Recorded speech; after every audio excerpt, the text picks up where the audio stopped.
Next நம்ம என்ன பார்க்க போகிறோம்னா எத்தலின்ன்றது ஒரு ஹார்மோன். ஆனால் இதுக்கு முந்தி பார்த்ததெல்லாம் ஹார்மோனுகள்லாம் சப்ஸ்டன்ஸ், ஒரு மாலிகுல், அதெல்லாம் ஒரு பொருள், ரைட்டா? பொருளாக தான் இருந்து தூண்டும் செயலை செய்தது. ஆனால் இது கேஸ்.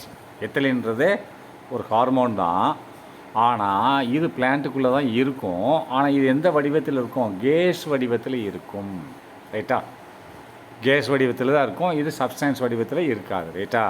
அதை ethylene is a gaseous plant hormone. அப்படின்னா கேஸ்ன்றது அதான் கேஸ் வடிவத்தில் இருக்கக்கூடிய ஒரு ஹார்மோன், பிளான்ட் ஹார்மோன் என்று சொல்லுவார்கள். எத்திலின் இஸ் ஏ கேசியஸ்னால் அதுதான் நம்ம இப்போ ஆவி ஒரு கேஸு, சிலிண்டரில் உள்ள கேஸ், அதே மாதிரி இது சப்ஸ்டன்ஸாக இருக்காது. இது கேஸ் வடிவத்தில் உள்ள ஒரு பிளான்ட் ஹார்மோன் என்று பிளான்ட்டில் உள்ள ஒரு ஹார்மோன் அப்படின்னு சொல்கிறாங்க. It is a growth inhibitor. அப்படின்னா இது ஒரு வளர்ச்சி தடை செய்யும் ஒரு ஹார்மோன்.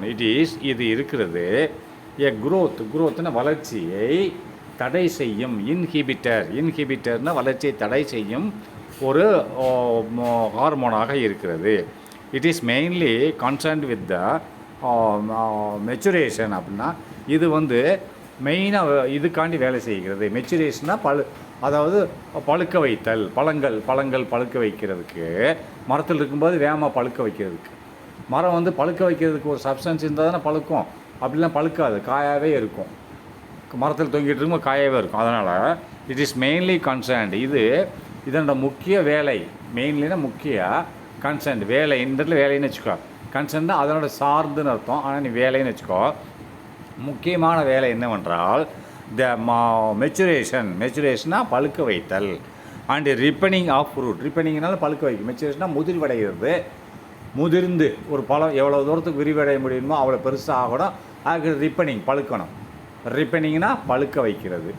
ரிப்பனிங் ஆஃப் ஃப்ரூட்டை முதிர்வடை செய்தல், அதாவது மெச்சுரேஷனை முதிர்வடை செய்தல். முதல்லாம் சின்ன கொட்டையிலே பழுக்க வச்சா அப்புறம் வித்துனோட அது மாம்பழமாக தான் இருக்கும். அதை முதிர்வடை செய்தல், மெச்சுரேஷன் அண்டு ரிப்பனிங், பழுக்க வைத்தலில் இது முக்கிய பங்கு வகிக்கிறது. It's main concern. அப்படின்னா மெயின் ரோல் எப்படி வேணாலும் போட்டுக்கோங்க. வித் மெச்சுரேஷன்னா முதிர்வடை செய்து and ripening of the fruits, ripening பழுக்க வைக்கிறது, ரைட்டா? Maximum synthesis of ethylene occurs during ripening of fruits like apple, bananas and melons அப்படின்றான். மேக்ஸிமம் அதிகமான ரிப்பலின் இது எத்தலின் எங்கே சுரக்கும், எந்த நேரத்தில் சுரக்கும்னு சொன்னால் மேக்ஸிமம் சிந்தசிஸ் ஆஃப் எத்தலின். அப்படின்னா அதிகமாக மேக்ஸிமம் சிந்தசிஸ்னால் சுரக்கிறது ஆஃப் எத்தலின் அதிகமாக எப்போ சுரக்கும்னா அக்கர்ஸ், நடைபெறுகிறது.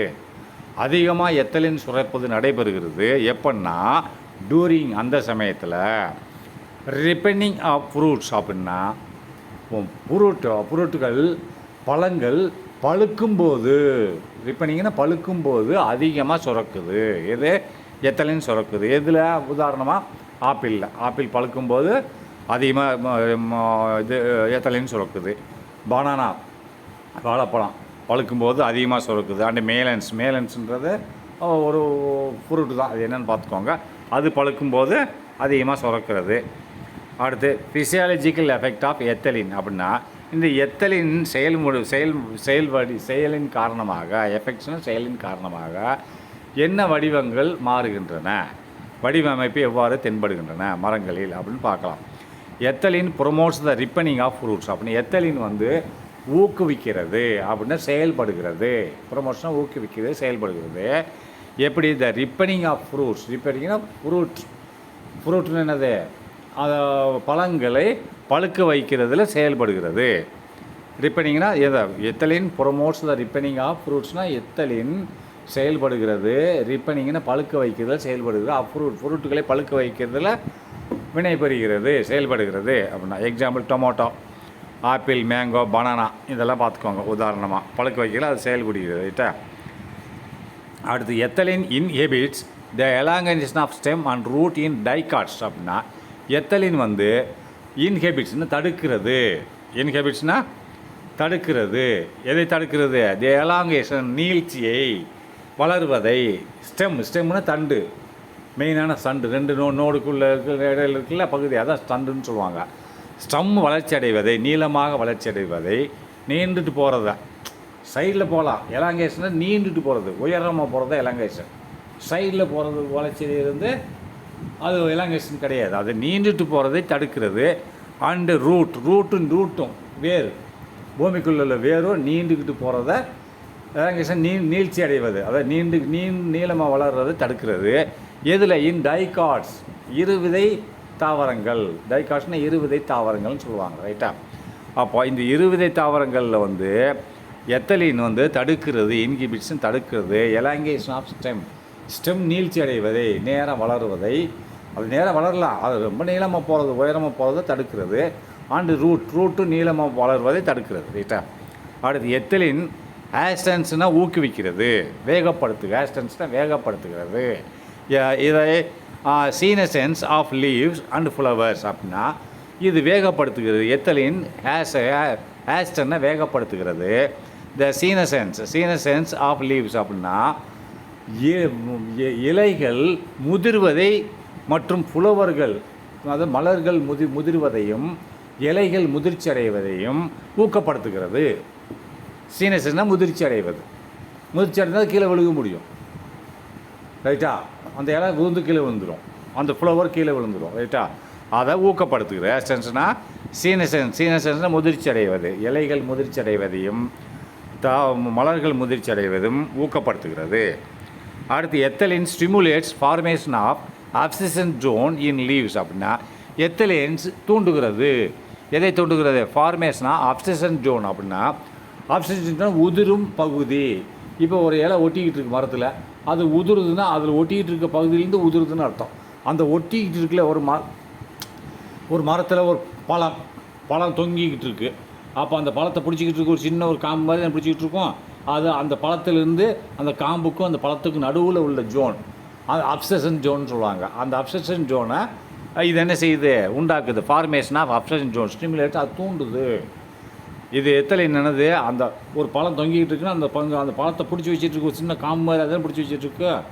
அதை கட் பண்ணிட்டோம்னா அது கீழே வந்துடும் இல்லையா? அப்போ அதை தூண்டுது. என்ன செய்யுதுன்னா ethylene stimulates formation of abscission zone அப்படின்னா அந்த அப்சஷன் ஜோனை விலகல் பகுதி, விலகி போகிறது. அந்த இடத்த விட்டு அந்த பழம் கீழே விழுந்துடணும்.